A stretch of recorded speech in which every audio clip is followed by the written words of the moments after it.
Bonjour, je m'appelle Jacqueline, j'ai 74 ans et j'ai décidé en janvier 2020 de mettre fin à mes jours. Bonjour Jacqueline. Bonjour Hugo. Vous avez l'air en très bonne santé, en pleine forme, mais vous avez pris une décision, c'est de mourir début 2020. Pourquoi ? Parce qu'il faut bien fixer une date à un moment ou à un autre si on veut partir comme on veut partir.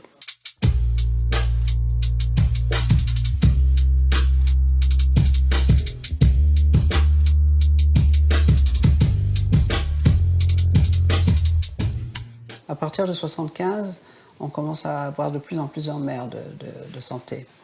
La maladie d'Alzheimer, la maladie de Parkinson, tout ça, c'est vers ces eaux-là vous attrapez ça. La perte de l'autonomie, pour moi, c'est la fin de la vie. J'ai pas envie qu'on s'occupe de moi, j'ai pas envie d'avoir des infirmières, j'ai pas envie qu'on me mette dans un mouroir. Les EHPAD, pour moi, c'est des mouroirs. De me retrouver perfusée, ventilée, infantilisée, d'avoir des gens qui viennent me voir. Alors, Madame Jenkel, il fait beau aujourd'hui, on est bien. Et de me faire voir des clowns.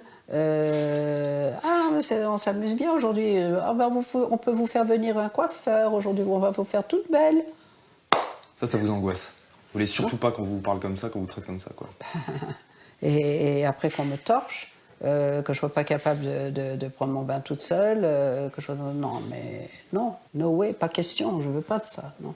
Ce dont vous avez peur, si j'ai bien compris, c'est de la dégradation qui arrive de manière inéluctable. Ah oui. C'est ça. Oui. Vous savez qu'à partir de maintenant, chaque année qui passe, vous allez être de moins en moins bien physiquement. Oui. Je veux pas rajeunir. Oui, non. C'est sûr. Mais on peut vieillir en étant heureux. Il y a des gens mais je suis qui y heureuse. arrivent. Ouais. Je suis très heureuse. Vous vous dites pas, il me reste plein de trucs à faire, plein de trucs dont j'ai envie, je sais pas. J'ai tout fait. Tout fait. J'ai tout fait, j'ai voyagé dans le monde entier, j'ai fait 3 garçons, j'ai connu l'amour, j'ai connu la passion.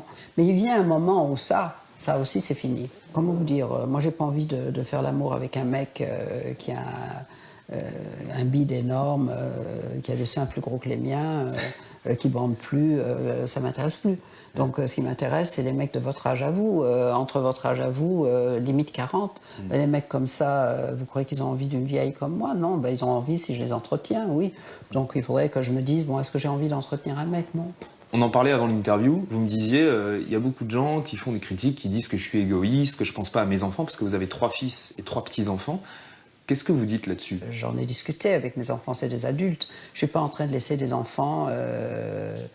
enfants, ni des ados. Je suis en train de laisser des hommes de 40 et plus, des hommes adultes avec qui on a parlé de ma décision depuis beaucoup, beaucoup d'années et qui sont tout à fait d'accord avec moi et qui préfèrent avoir une maman libre, contente, déterminée, qui décide de partir à son heure, plutôt que d'avoir une maman malade, dépendante, et dont ils doivent s'occuper, et ça serait beaucoup moins sympa. Moi, j'ai pas mis des enfants au monde pour les faire chier, ils ont rien demandé, ils sont venus au monde pour mon plaisir, moi j'ai eu envie de les faire, je leur dois de pas les faire chier à la fin de ma vie, c'est tout, et ils le comprennent, ils sont d'accord. Vous n'avez pas peur de la mort? Non.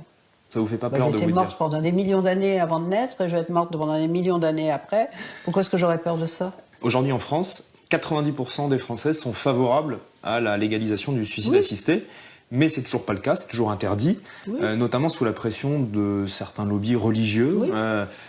Par exemple, l'Église catholique, pour qui c'est pas bien, c'est pas moral, c'est un péché de se suicider. Vous croyez que je crois à ce que les trucs que vous brandissent, les religions monothéistes, de l'enfer, du paradis? Et alors le paradis, vous pouvez compter des moutons pendant toute l'éternité sur une prairie. Vous avez envie de ça? L'enfer, vous cramez pendant toutes leur truc, il est chiant, mais il est chiant des 2 côtés. Moi, le truc des musulmans, c'est mieux, parce qu'ils vous disent vous allez baiser des vierges pendant je sais pas combien de temps, ça c'est bien. Moi, si on me dit le même truc, si on me dit Jacqueline, tu vas trouver des beaux mecs comme Hugo et qui ils vont te faire plein de trucs super, tu vas pouvoir les sucer jusqu'à la fin de l'éternité, moi je vais dire merci, je veux bien de ça, mais qu'on me le garantisse, un truc pareil.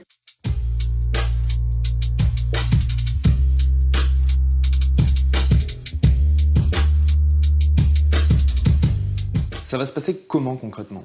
Ça va se passer que je vais dire au revoir à tout le monde, je vais faire un dîner, je vais inviter mes copains, la famille. On va aller dans un des restos que j'aime bien, à Paris, on va se dire au revoir. Et puis après, j'irai à Bâle. En Suisse. C'est 3 secondes. Vous tournez le robinet d'une paire, vous dites je suis Jacqueline Jekyll, il faut être conscient, sinon on ne peut pas. Il faut dire je suis lucide, je suis Jacqueline Jekyll, j'ai bien vécu, j'ai tel âge, maintenant je voudrais en finir. Et le médecin, s'il est d'accord, il dit bon très bien, voilà. Après, il y a la police qui vient, le médecin légiste qui constate que je suis éclairée, lucide, capable de discernement, que c'était une décision que j'ai prise moi. Vous avez choisi janvier 2020 pour mourir. Pourquoi cette date? Pourquoi janvier 2020? Ben, c'est avec Erika, la doc suisse, avec qui on a parlé.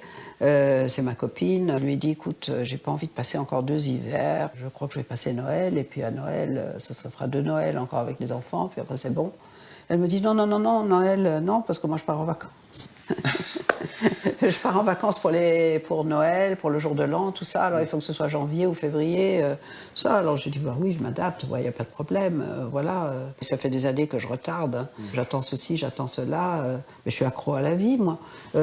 Évidemment, je suis accro à la vie. Vous allez peut-être reculer, alors, encore? Ben, ça dépend.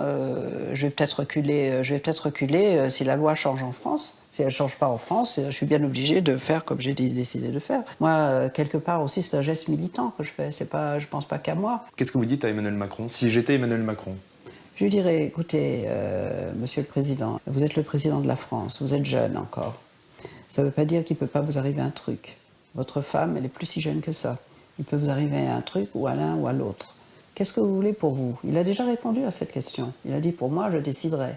Alors, si pour vous, vous décidez, pourquoi vous n'accordez pas ce droit à vos compatriotes? Vous avez peur des lobbies pharmaceutiques, vous avez peur des lobbies des EHPAD qui sont cotés à la bourse, vous avez peur du Vatican, celles qui veulent continuer à vivre, qu'on leur donne des vies dignes, qu'on ne les laisse pas des semaines entières dans leurs propres excréments sans les changer, parce que c'est ce qui se passe dans certains EHPAD, mais que ceux qui n'ont pas envie d'être infantilisés, que ceux qui n'ont pas envie de finir comme ça, qu'on les laisse choisir de mourir. C'est tout. C'est ça que je dirais au président Macron. Est-ce que réussir sa mort, c'est aussi réussir sa vie? Bien sûr. Ça fait partie de la vie, la mort. Bien sûr.